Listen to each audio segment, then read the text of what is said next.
What's going on, guys? Will here. Welcome back to another video. I hope you're all doing well and having a good day. What we're going to be doing today is just going through things to check when buying a car. So I was going to do a video modifying my car, but it's been raining today, so it's not really the right weather for it. So that'll have to wait until another week now, but there are big things coming. So if you want to stay tuned for that, please hit that subscribe button.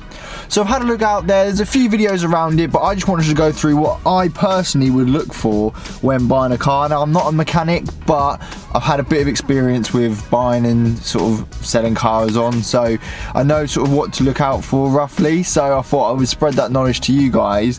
And if you need to buy a new car, you can take it with you and use that knowledge. Remember, if you do enjoy the video, please remember to hit that subscribe button, press that like button, and leave your feedback down in the comments below. It's always appreciated, and I'll try and get back to every single one of you guys down there. So without further ado, let's get into the video. So when I'm looking for a car, I'm looking at the appearance of the car first. So if we look at mine, what I'm looking out for is any bumps, any scratches and stuff. So I'd look along here and be like, okay, scratch along here, minor damage, that's cool. Everything else though doesn't look too bad, so we're like, cool, front detail's okay, needs a bit of a clean, everything else all in good order. What I'm doing then is I'm checking the hidden areas for rust. So I'm feeling along here, any rust in there, I'm looking inside, is there any rust, and then I'll just go around the car having a feel. No rust at all. Having a look at the brake disc and the brake pads. So as you can see, brake pads there looking all fine. There's plenty of depth on them. However, brake discs looking a little bit worn. I'm then looking at the tyre tread. So I'm feeling around, seeing how much longer the tyres have got on them. Some cars, especially like this car, would probably be about £200 for 4 new tyres, unless you get them second hand obviously. So I'm looking to knock any price I can off. So I'm sitting there thinking, okay, that one's alright, but if there is anywhere it's sort of balding, you can then negotiate down a little bit. Cool, so you've checked the exterior, you've checked for rust, you've checked the tyres, you've checked the brake pads, the brake discs, had a look at the general nick of the car. So is there any scratches, any dents? You've done all of that, then what do? So I would then come into the driver's seat and I'd look around, okay, what's the general feel, what's the general wear and tear of the car? So looking at the steering wheel, perfect. I'm looking down, like down here, looking at the seats, what's the general condition? So if you're buying a car that's 15 years old, probably going to be a bit of wear and tear. But say if you buy a car that's 3 years old and the seats are looking a bit worn, everything else is looking a bit sad, then I'm probably going to start asking questions. Why is it, what's it been used for, and why is it in the condition that it's in? Has it been well looked after? Then what I'm doing is I'm going to turn the electrics on the car on. Okay, I'm looking around, everything seems to be working. Turn the actual engine on itself. Okay, is there any warning lights on the dashboard? No, that's perfect. Looking around, making sure everything's on, which is good. Blast the aircon.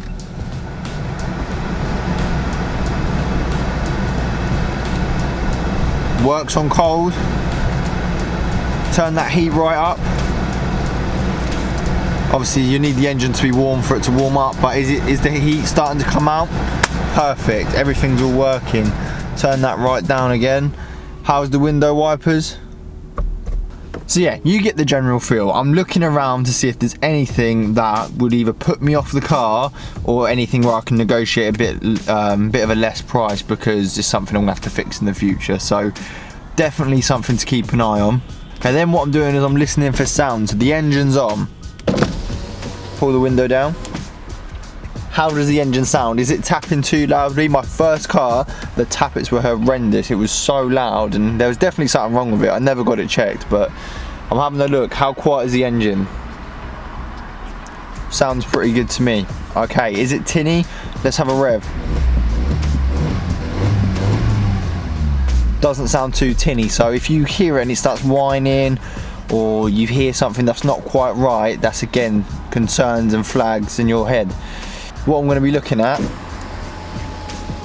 Okay, yeah, again, electric windows, do they work?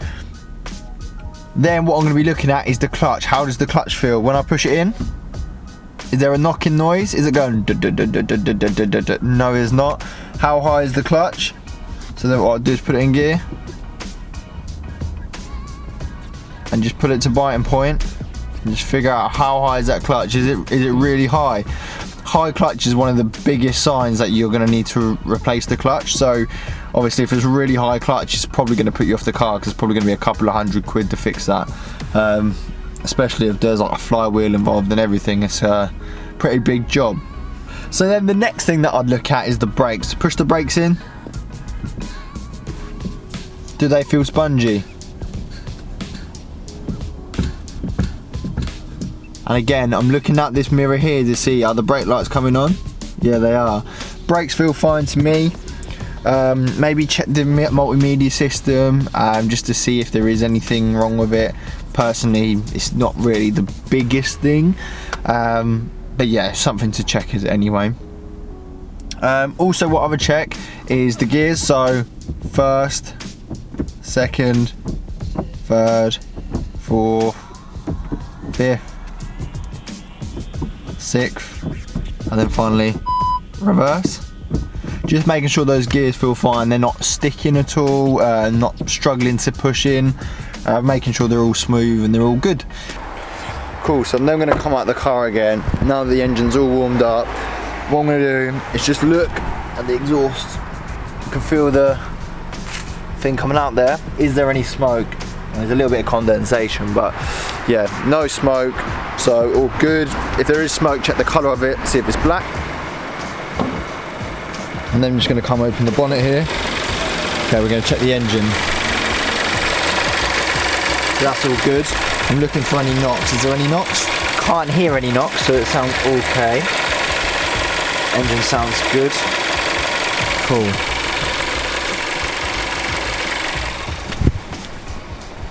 I'm then going to turn the engine off.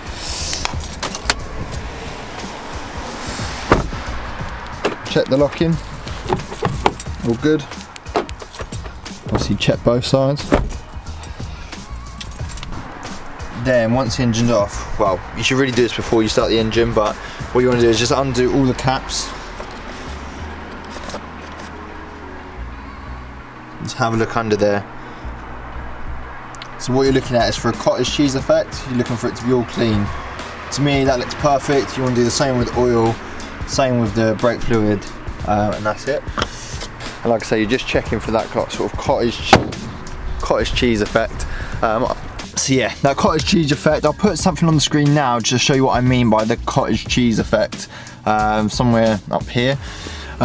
Basically, the reason why you want to check that is because that could be a sign that your head gasket's going, and a head gasket is like one of the crucial elements to your engine. It's a fuckload of money to fix. So yeah, you want to be checking under all the caps, making sure it's all clean like the one I showed you was. So yeah, you want to be checking under all the caps, making sure it's clean like the one on my car, because then that means it's all good. Okay, so I know you shouldn't dry steer, but for this we'll make an exception. What you want to do is turn your steering wheel all the way to the right. When it gets all the way to the right, pull it until it obviously locks. What you want to listen out for is for a clonking sound. You want to do the same on the left as well. So as soon as you've done the right, go to the left as well. Yeah, because if you hear a clonking sound, it can mean that there's something wrong with your springs and suspension. And obviously if you're hearing that clonking, it needs to be fixed. So it's going to be more money that you're paying out. And again, that's those flags you want to be looking out for. Is it something that you want to take on, or is it something that you want to just leave this and move on to the next car? So what you don't want to do is basically do it on the ground that I'm doing it on now. You want it to be on flat surface, preferably like concrete or somewhere where you can just have a look under the car and just check that there's no oil leaking and no leaks at all anywhere. And you just basically want to make sure that everything's all right, there's no leaks anywhere, because leaks always lead to bigger issues. So yeah, that's one thing that you want to look out for as well. So yeah, you've gone through all of these checks, you've checked the engine, you've checked the electrics, checked for any leaks. checked if there's any knocking, all of this good stuff. You've checked the clutch, so it's all good. Let's go for a test drive. So here's the key bit. So when you go for a test drive, you wanna have a bit of everything. So you wanna do a bit of slow driving, 20-30 mile per hour speed limits, bit of country driving, and a bit of motorway driving, just to make sure the car feels okay, sounds okay, and performs like you want it to. Obviously every person likes different things and wants to get more different parts out of their car. So what we're gonna do now, we've decided, yeah, this is a car we want to test drive. Let's take on a test drive, and I'll tell you what to look out for on the way. Let's get into it. Cool, so like I said on the camera, what you want to be checking out for is the gearbox mainly. So this is the one thing that I would always check, like make out and make sure it's all good. I'd go through all of the gears, just make sure that everything's okay. So I'm just gonna swing a left here. The one reason why I would do that is because my girlfriend got a car recently, and literally the first day she bought it, she drove it away, and the last gear, so 6th gear, kept popping out. So yeah, what you want to do is just make sure you're testing all those gears, making sure they're sitting in there properly, they're not popping out, and that the drive's all smooth and everything. It was actually that place just there, to be fair. Even Holshaw would not recommend at all. So yeah, also like just check the steering as well. How does it feel when you're going around the roundabout? How does it feel when you're turning corners? That sort of thing. Because what you don't want to do is you don't want to buy a car that you're not comfortable driving. So if it feels a bit dangerous, it probably is a bit dangerous. So just have that little drive. We're driving at around 30 right now. I'm just going to pull to the left here so we can go do a little bit of high speed driving. And you just want to get to know the car. So you want to just sit there and think, okay, with this car, am I happy with it? Does it drive the way I want to? Is it comfortable? Has it got enough excitement when I accelerate to what I would usually want? That sort of thing. And that's the sort of thing that I would be looking out for in a car, just because I want to have that mixture of being comfortable, having the car do what I want, as well as it being, exciting and not going to get boring within the first 5 minutes. You guys may be slightly different. So guys, that will be the end of the video. I hope you enjoyed. It's a little bit different this week, something that I haven't done before. Little hint and tips video. So if you do enjoy, please remember to hit that like button, hit the comment section, let me know what else you would check. Let me know if you'd have done everything differently, and obviously leave feedback down below as well, as always. I just want to say a big thank you to the support you guys have been giving me recently. We've shot up with subscribers and views as well, so I can't thank you enough for that. So yeah, big thank you from me. Also, let me know in the comments down below what you want to see moving forward. Like I say, we've got some big things coming, some modifications to the car, as well as a couple of other video ideas as well, so stay tuned for that. Hit that subscribe button as well if you want to see more of that. It's down below. Also, follow my Instagram and Twitter, they're in the description below as well, and keep up to date with me on social medias and have a bit more interaction as well. And just like that, that will be the end of the video. So thank you guys so much for watching. It's been a pleasure. I appreciate it so much. And I'll see you guys next week. Peace.